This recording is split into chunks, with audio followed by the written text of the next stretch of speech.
Hi friends, welcome back to my channel. ನನ್ನ ಹವ್ಯಾಸ. Friends, ಇವತ್ತಿನ ಈ ವಿಡಿಯೋದಲ್ಲಿ ನಾನು ನಿಮಗೆ ಒಂದು ಸಿಂಪಲ್ಲಾಗಿ ಈಸಿಯಾಗಿ ಹಾಕ್ಬೋದಾದಂಥ ಒಂದು ಸಾರಿ ಕುಚ್ಚು ಡಿಸೈನನ್ನು ತೋರಿಸ್ತಾ ಇದ್ದೀನಿ. ಇದಕ್ಕೆ ನಾನು ಡಿಸೈನರ್ ಬೀಡು ಸ್ವಲ್ಪ ಬಿಗ್ ಸೈಜ್ದು ತೊಗೊಂಡಿದ್ದೀನಿ. ಈ ಥರ ಕಟ್ಟಿಂಗ್ಸ್ ಇದೆ ಅದರ ಮೇಲೆ. ಹಾಗೆ ನಾನಿಲ್ಲಿ 2 ಕಲರ್ ಥ್ರೆಡ್ಡನ್ನು 6 ಎಳೆ ದಾರನ ರೆಡಿ ಮಾಡಿ ಇಟ್ಕೊಂಡಿದ್ದೀನಿ. ನಾನು ಇದು ಕಾಂಬಿನೇಷನಲ್ಲಿ ಹಾಕ್ತಾಯಿದ್ದೀನಿ. ನೀಡಲ್ ನಂಬರ್ 10 0.75 mm ಯೂಸ್ ಮಾಡ್ತಾಯಿದ್ದೀನಿ. ಸ್ಟಾರ್ಟಿಂಗಲ್ಲಿ ಆ್ಯಸ್ ಯೂಶ್ವಲ್ ನಾನು 2 ಸರಿ ಸಿಂಗಲ್ ಕ್ರೋಶಿಯನ್ನು ಹಾಕಿ ನಾನು ಡಿಸೈನ್ನ ಸ್ಟಾರ್ಟ್ ಮಾಡ್ತಾಯಿದ್ದೀನಿ. ಇದು 2 ಸ್ಟೆಪ್ಪಲ್ಲಿ ಹಾಕುವಂಥ ಬ್ರೈಡಲ್ ಡಿಸೈನು ತುಂಬಾ ಗ್ರ್ಯಾಂಡ್ ಲುಕ್ಕನ್ನು ಕೊಡುತ್ತೆ ಇದು ಸ್ಯಾರೀಸ್ಗೆ. ವಿಡಿಯೋನ ಕಡೆ ತನಕ ನೋಡಿ, ಮಧ್ಯೆಯಲ್ಲೂ ಸ್ಕಿಪ್ ಮಾಡಬೇಡಿ. ಹೊಸದಾಗಿ ಯಾರೆಲ್ಲ ಸಾರಿ ಕುಚ್ಚು ಹಾಕೋಕ್ಕೆ ಕಲಿತಾ ಇದ್ದಾರೆ, ಈ ಥರ ಬ್ರೈಡಲ್ ಡಿಸೈನ್ ತುಂಬ ಈಸಿಯಾಗಿ ಹಾಕ್ಬೋದು. ಸೊ ಈಗ ನಾನು ಇನ್ನೂ ಒಂದು ಸಿಂಗಲ್ ಕ್ರೋಶನ ವರ್ಕ್ ಮಾಡ್ಕೋತಾ ಇದ್ದೀನಿ. ಟೋಟಲಿ 3 ಸರಿ ಸಿಂಗಲ್ ಕ್ರೋಶನ ವರ್ಕ್ ಮಾಡ್ಕೋತಾ ಇದ್ದೀನಿ. ಈ ಡಿಸೈನ್ಗೆ 3 ಟೈಮ್ಸ್ ಸಿಂಗಲ್ ಕ್ರೋಶ ವರ್ಕ್ ಮಾಡ್ಕೋಬೇಕಾಗತ್ತೆ.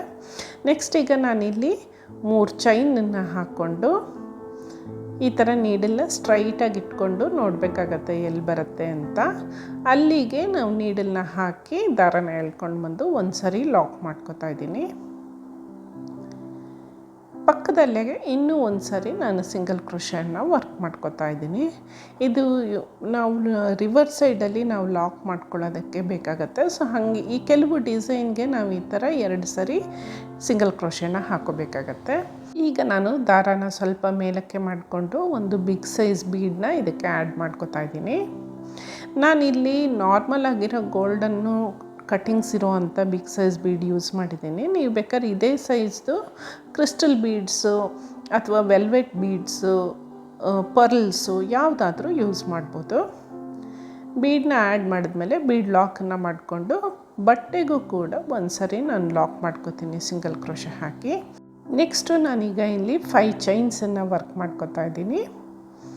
ಇದು ಒಂದು ಆರ್ಚ್ ಹಾಕೋಬೇಕಾಗತ್ತೆ ಬೀಡ್ ಮೇಲೆ. ಸೊ ಹಾಗಾಗಿ ಬೀಡ್ ಲೆಂತ್ಗೆ ಎಷ್ಟು ಬೇಕಾಗತ್ತೆ ಅಷ್ಟು ಚೈನ್ಸನ್ನು ಹಾಕೋಬೇಕಾಗತ್ತೆ. ನೀವು ಒಂದು ಸರಿ ಮೆಷರ್ ಮಾಡಿ ಬೇಕಾದ್ರೆ ನೋಡಿ. 4 ಆದರೆ 4, 5 ಆದರೆ 5, ಅದು ನಿಮ್ಮ ಹಾಕೋ ಬೀಡ್ ಮೇಲೆ ಡಿಪೆಂಡ್ ಆಗುತ್ತೆ. ಬೀಡ್ ಕವರ್ ಆಗೋ ಅಷ್ಟು ಚೈನ್ ಹಾಕ್ಕೊಳ್ಳಿ. ನಾನಿಲ್ಲಿ 5 ಚೈನನ್ನು ಹಾಕ್ಕೊಂಡು ನಾನು ಏನು ಸಿಂಗಲ್ ಕ್ರೋಶ ಹಾಕಿರ್ತೀವಿ ಅಲ್ಲಿಗೆ ಲಾಕ್ ಮಾಡ್ಕೊಂಡಿದ್ದೀನಿ. ಈಗ ಫ್ರಂಟ್ ಸೈಡ್ಗೆ ಟರ್ನ್ ಮಾಡಿಕೊಂಡು ನಾವು ಬೀಡ್ ಮೇಲೆ ಏನು 5 ಚೈನ್ ಆರ್ಚ್ ಹಾಕ್ಕೊಂಡಿದ್ದೀವಿ ಅದಕ್ಕೆ ಸಿಂಗಲ್ ಕ್ರೋಶಗಳನ್ನ ವರ್ಕ್ ಮಾಡ್ಕೋತಾ ಇದ್ದೀನಿ. ಬೀಡ್ ಮೇಲೆ ಏನು 5 ಚೈನ್ಸ್ ಹಾಕಿರ್ತೀರ ಅದಕ್ಕೆ ಸಿಂಗಲ್ ಕ್ರೋಶನ ವರ್ಕ್ ಮಾಡ್ತೀರಲ್ಲ, ಅದು ಗ್ಯಾಪ್ ಇಲ್ದಂಗೆ ಪಕ್ಕನೇ ಹಾಕೋತಾ ಹೋಗಬೇಕಾಗತ್ತೆ. ಆದಷ್ಟು ಕ್ಲೋಸಾಗಿ ಹಾಕಿ, ಎಷ್ಟು ಹಿಡಿಸುತ್ತೆ ಅಷ್ಟನ್ನು ಹಾಕಿ. ನನಗೆ ಇಲ್ಲಿ ಒಂದು 7 ಸಿಂಗಲ್ ಕ್ರೋಶ ಹಿಡಿಸ್ತಾ ಇದೆ. ಸೊ ನಾನಿಲ್ಲಿ 7 ಸಿಂಗಲ್ ಕ್ರೋಶನ ಹಾಕೋತಾ ಇದ್ದೀನಿ. ಸಿಂಗಲ್ ಕ್ರೋಶಗಳನ್ನ ಹಾಕೊಂಡ್ಮೇಲೆ ನಾವು ಬಟ್ಟೆಗೂ ಕೂಡ ಲಾಕ್ ಮಾಡ್ಕೋಬೇಕಾಗತ್ತೆ. ಸೊ ಕಂಪ್ಲೀಟ್ ಆಯಿತು 7 ಸಿಂಗಲ್ ಕ್ರೋಶ. ಈಗ ನಾನು ಬಟ್ಟೆಗೆ ಲಾಕ್ ಮಾಡ್ಕೋತಾ ಇದ್ದೀನಿ. ನಾವು ಈಗಾಗಲೇ ಒಂದು ಸಿಂಗಲ್ ಕ್ರೋಶ ಏನು ಹಾಕ್ಕೊಂಡಿದ್ದೀವಿ ಅದ್ರ ಪಕ್ಕದಲ್ಲೇ ಇನ್ನೊಂದು ಸಿಂಗಲ್ ಕ್ರೋಶನ ಹಾಕೋತಾ ಇದ್ದೀನಿ. ಈಗ ನಾವು ಈ ಬೀಡಿರೋ ಆರ್ಚ್ ಏನು ಹಾಕ್ಕೊಂಡಿದ್ದೀವಿ ಅದಕ್ಕೆ ಡಿಸೈನ್ಗೆ ಲೆಫ್ಟ್ ಸೈಡಲ್ಲಿ ನಾವು 3 ಚೈನ್ ಹಾಕ್ಕೊಂಡಿರೋದ್ರಿಂದ ಡಿಸೈನ್ಗೆ ರೈಟ್ ಸೈಡಲ್ಲೂ ಕೂಡ ನಾವು 3 ಚೈನನ್ನು ಹಾಕಿ ಲಾಕ್ ಮಾಡ್ಕೋಬೇಕಾಗತ್ತೆ. ನೋಡಿ, ಬೇಸ್ ಲೈನ್ ಈ ಥರ ಬರುತ್ತೆ. ಸೊ ಈಗ ನಾನು ಒಂದು ಸಿಂಗಲ್ ಕ್ರೋಶನ ಹಾಕಿ ಲಾಕ್ ಮಾಡ್ಕೋತೀನಿ. ಇದ್ರ ಮೇಲೆ ಬ್ರೌನ್ ಕಲರ್ ಇನ್ನೊಂದು ಕಾಂಬಿನೇಷನಲ್ಲಿ ಆರ್ಚ್ ಹಾಕಬೇಕಾಗುತ್ತೆ ಸೆಕೆಂಡ್ ಸ್ಟೆಪ್ಪಲ್ಲಿ. ನೆಕ್ಸ್ಟ್ ಈಗ ನಾನು ಲಾಕ್ ಮಾಡಿರೋ ಸ್ಟಿಚ್ ಪಕ್ಕದಲ್ಲೇ ಇನ್ನೂ 2 ಸರಿ ಸಿಂಗಲ್ ಕ್ರೋಶಗಳನ್ನ ಹಾಕೋತಾ ಇದ್ದೀನಿ. ಈ ಥರ 3 ಸಿಂಗಲ್ ಕ್ರೋಶ ಹಾಕೊಂಡ್ಮೇಲೆ ನೆಕ್ಸ್ಟ್ ಡಿಸೈನ್ನ ನಾವು ಸ್ಟಾರ್ಟ್ ಮಾಡಬೇಕಾಗತ್ತೆ. ಮತ್ತು ಈಗ ಇದೇ ರೀತಿಯೇ ಸ್ಟೆಪ್ಸ್ನ ಫಾಲೋ ಮಾಡ್ತಾ ಇದ್ದೀನಿ. 3 ಚೈನನ್ನು ಹಾಕಿ ಎಲ್ಲಿ ಬರುತ್ತೆ ಅಲ್ಲಿ ನೋಡಿ ಕರೆಕ್ಟಾಗಿ ಮೆಷರ್ ಮಾಡಿ ಒಂದು ಸರಿ ಲಾಕ್ ಮಾಡ್ಕೋತೀನಿ. ಅದ್ರ ಪಕ್ಕದಲ್ಲೇ ಇನ್ನೂ ಒಂದು ಸರಿ ಸಿಂಗಲ್ ಕ್ರೋಶನ ಹಾಕೋತಾ ಇದ್ದೀನಿ. ಈಗ ನಾನು ದಾರನ ಮೇಲಕ್ಕೆ ಮಾಡಿಕೊಂಡು ಒಂದು ಬೀಡನ್ನ ಆ್ಯಡ್ ಮಾಡ್ಕೋತೀನಿ. ಬೀಡ್ ಲಾಕ್ನ ಕೂಡ ಮಾಡ್ಕೋಬೇಕಾಗತ್ತೆ.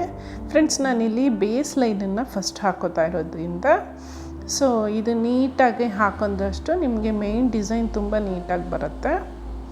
ಸೊ ಎಲ್ಲಿ ಬರುತ್ತೆ ಕರೆಕ್ಟಾಗಿ ಮೆಷರ್ ಮಾಡಿ ಪ್ರತಿಯೊಂದು ಟೈಮು ಲಾಕ್ ಮಾಡ್ಕೊಳ್ಳಿ. ಈಗ ಒಂದು ಸರಿ ಲಾಕ್ ಮಾಡಿದ್ಮೇಲೆ ಮತ್ತೆ ನಾನೀಗ 5 ಚೈನ್ಸನ್ನ ಹಾಕ್ತಾಯಿದ್ದೀನಿ.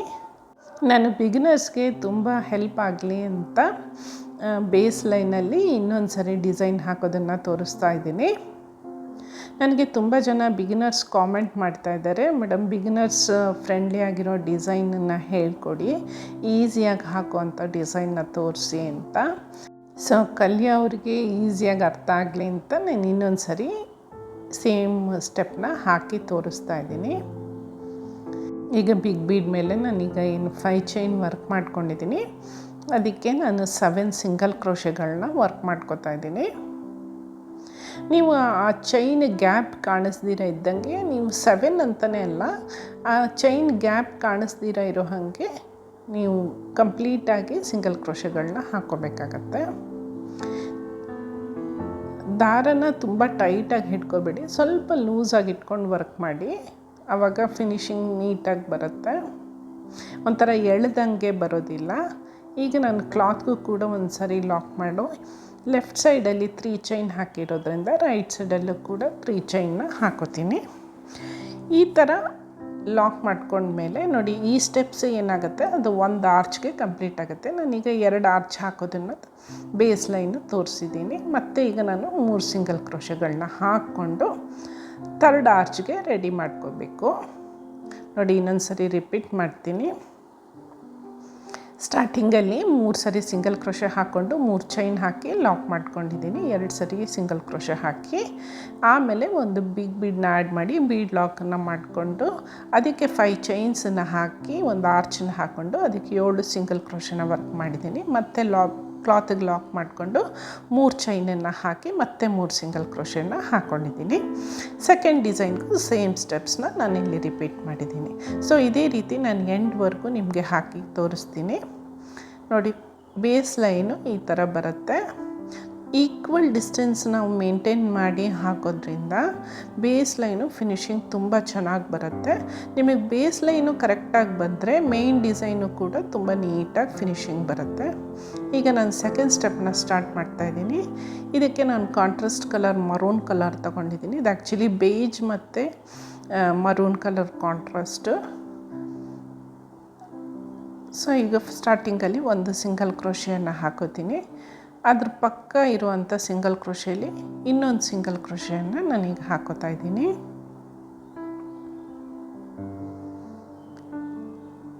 ನೀಡಲ್ ಮೇಲೆ ಒಂದು ಸರಿ ದಾರಾನ ಸುತ್ತಕೊಂಡು ನಾವು ಆರ್ಚಲ್ಲಿ ಹಾಕಿರೋ ಫಸ್ಟ್ ಸ್ಟಿಚ್ ಮೇಲೆ ಒಂದು ಚೈನ್ ಸ್ಟಿಚ್ ಥರ ಕಾಣಿಸುತ್ತಲ್ಲ, ಅಲ್ಲಿ ನೀಡಲ್ನ ಇನ್ಸರ್ಟ್ ಮಾಡಿ ದಾರಾನ ಎಳ್ಕೊಂಡು ಬಂದು 2 ರಿಂಗನ್ನು ಒಂದು ಸರಿ ಲಾಕ್ ಮಾಡಿ 2 ರಿಂಗನ್ನು ಒಂದು ಸರಿ ಲಾಕ್ ಮಾಡ್ತೀನಿ.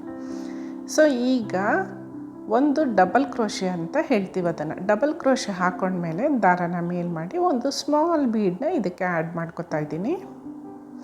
ಬೀಡ್ ಲಾಕನ್ನು ಮಾಡ್ತಾ ಇಲ್ಲ, ಹಾಗೆ ನೀಡಲ್ ಮೇಲೆ ದಾರಾನ ಸುತ್ತಕೊಂಡು ನಾವು ಫಸ್ಟ್ ಚೈನಲ್ಲಿ ಎಲ್ಲಿ ಡಬಲ್ ಕ್ರೋಶೆ ಹಾಕಿದ್ದೀವಿ ಅದೇ ಚೈನ್ ಒಳಗಡೆ ನೀಡಲ್ನ ಹಾಕಿ ದಾರಾನ ಎಳ್ಕೊಂಡು ಬಂದು 2 ರಿಂಗನ್ನು ಒಂದು ಸರಿ ಲಾಕ್ ಮಾಡ್ತೀನಿ ಮತ್ತು 2 ರಿಂಗನ್ನು ಇನ್ನೊಂದು ಸರಿ ಲಾಕ್ ಮಾಡ್ತೀನಿ.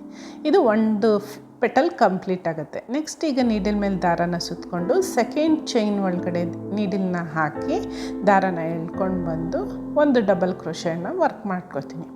ಸೊ ದಾರಾನ ಮೇಲಕ್ಕೆ ಮಾಡಿಕೊಂಡು ಇದಕ್ಕೆ ಈಗ ಇನ್ನೊಂದು ಸ್ಮಾಲ್ ಬೀಡನ್ನ ಆ್ಯಡ್ ಮಾಡ್ತಾಯಿದ್ದೀನಿ. ಬೀಡ್ ಲಾಕನ್ನು ನಾನು ಮಾಡ್ತಾ ಇಲ್ಲ, ನೀಡಲ್ ಮೇಲೆ ಡೈರೆಕ್ಟಾಗಿ ದಾರಾನ ಸುತ್ತಕೊಂಡು ಸೆಕೆಂಡ್ ಚೈನ್ ಸ್ಟಿಚ್ ಏನು ಹಾಕಿದ್ದೀವಿ ಅದ್ರ ಒಳಗಡೆನೆ ನೀಡಲ್ನ ಹಾಕಿ ದಾರಾನ ಎಳ್ಕೊಂಡು ಬಂದು ಒಂದು ಡಬಲ್ ಕ್ರೋಶೆಯನ್ನು ಹಾಕೋತೀನಿ. ಈಗ ಇದು ಸೆಕೆಂಡ್ ಪೆಟಲ್ ಕಂಪ್ಲೀಟ್ ಆಯಿತು. ಮತ್ತು ನೀಡಲ್ ಮೇಲೆ ದಾರಾನ ಸುತ್ತಕೊಂಡು 3rd ಚೈನ್ ಒಳಗಡೆ ನೀಡಲ್ನ ಹಾಕಿ ದಾರಾನ ಎಳ್ಕೊಂಡು ಬಂದು 2 ರಿಂಗನ್ನು ಒಂದು ಮಾಡಿ 2 ರಿಂಗನ್ನು ಒಂದು ಮಾಡ್ತೀನಿ, ಒಂದು ಡಬಲ್ ಕ್ರೋಶೆ ಆಗುತ್ತೆ. ಸೊ ದಾರಾನ ಮೇಲಕ್ಕೆ ಮಾಡಿಕೊಂಡು ಈಗ ಇದಕ್ಕೆ ಒಂದು ಬೀಡನ್ನ ಆ್ಯಡ್ ಮಾಡ್ಕೋತೀನಿ.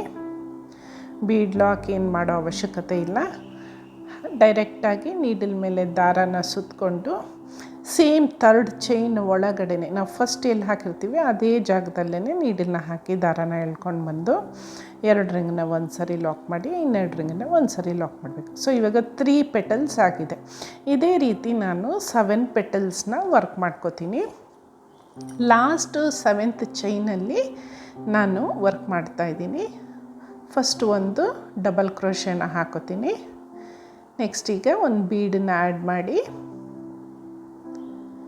ಮತ್ತೆ ನೀಡಲ್ ಮೇಲೆ ದಾರಾನ ಸುತ್ತಕೊಂಡು ಅದೇ 7th ಚೈನ್ ಏನಿದೆ ಅದ್ರ ಒಳಗಡೆನೆ ವರ್ಕ್ ಮಾಡಬೇಕಾಗತ್ತೆ.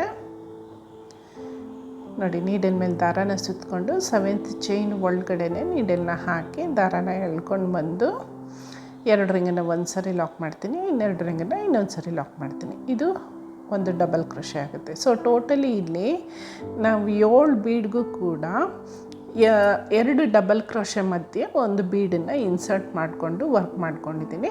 ನೆಕ್ಸ್ಟು ಕ್ಲಾತಲ್ಲಿ ನಾವು ಹಾಕಿರೋ ಸಿಂಗಲ್ ಕ್ರೋಶೆ ಮೇಲೂ ಕೂಡ ಲಾಕ್ ಮಾಡ್ಕೊತಾ ಇದ್ದೀನಿ.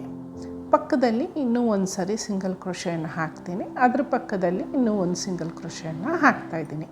ನಿಮಗೇನಾದ್ರು ಕುಚ್ಚು ಕಟ್ಕೋಬೇಕು ಅನ್ನೋದಾದರೆ ಇಲ್ಲಿ ನೀವು ಲಾಕ್ ಮಾಡಿದ್ಮೇಲೆ 3 ಅಥವಾ 4 ಚೈನ್ಸ್ನ ಹಾಕಿ ಕುಚ್ಚು ಕಟ್ಟೋಕ್ಕೆ ಪ್ರಾವಿಷನ್ ಮಾಡ್ಕೋಬೋದು.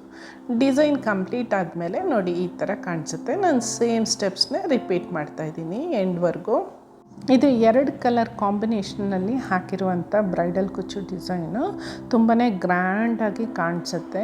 ರಿಚ್ ಆಗಿರೋ ಸಿಲ್ಕ್ ಸ್ಯಾರೀಸ್ಗೆ ಈ ಥರ ಡಿಸೈನ್ನ ನೀವು ಹಾಕ್ಬೋದು. ಕುಚ್ಚು ಕಟ್ಟೋಕ್ಕೆ ಯಾರಿಗೆಲ್ಲ ಇಂಟ್ರೆಸ್ಟ್ ಇದೆ ಅವ್ರು ಈ ಮಧ್ಯದಲ್ಲಿ ನಾನು ಸೆಕೆಂಡ್ ಸ್ಟೆಪ್ಪಲ್ಲಿ 4 ಚೈನ್ ಹಾಕ್ಕೊಳ್ಳಿ ಅಂತ ಹೇಳಿದ್ನಲ್ಲ, ಅಲ್ಲಿ 4 ಚೈನ್ನ ಹಾಕ್ಕೊಂಡು ಬೇಕಾದ್ರೆ ಕುಚ್ಚನ್ನು ಕಟ್ಕೋಬೋದು. ಇಲ್ಲ ಇದೇ ರೀತಿ ಬಾರ್ಡರ್ ಡಿಸೈನ್ನೇ ಕೂಡ ನೀವು ಸ್ಯಾರಿಗೆ ಹಾಕ್ಕೋಬೋದು ವಿತೌಟ್ ಕುಚ್ಚು. ಇದು ಎರಡೂ ಥರ ಹಾಕ್ಬೋದಾದಂಥ ಡಿಸೈನು. ಇದಕ್ಕೆ ಅಪ್ರಾಕ್ಸಿಮೇಟಾಗಿ ಒಂದು 500 to 600 ರುಪೀಸ್ ಒಳಗಡೆ ನೀವು ಚಾರ್ಜ್ ಮಾಡ್ಬೋದು. ನಿಮಗೆಲ್ಲ ಈ ಬ್ರೈಡಲ್ ಡಿಸೈನ್ ಇಷ್ಟ ಆಗಿದೆ ಅಂತ ನಾನು ಅಂದ್ಕೊಂಡಿದ್ದೀನಿ. ಇಷ್ಟ ಆಗಿದ್ದರೆ ಲೈಕ್ ಮಾಡಿ, ಶೇರ್ ಮಾಡಿ, ಕಾಮೆಂಟ್ ಮಾಡಿ, ನಿಮ್ಮ ಸಜೆಷನ್ಗಳನ್ನ ತಿಳಿಸಿ. ಹಾಗೆ ಬೆಲ್ ಐಕಾನನ್ನು ಒತ್ತಿ ಇಮಿಡಿಯೇಟ್ ನೋಟಿಫಿಕೇಷನ್ ನಿಮಗೆ ಸಿಗುತ್ತೆ ನಾನು ವೀಡಿಯೋಸ್ ಅಪ್ಲೋಡ್ ಮಾಡಿದ ತಕ್ಷಣ. Thank you for watching.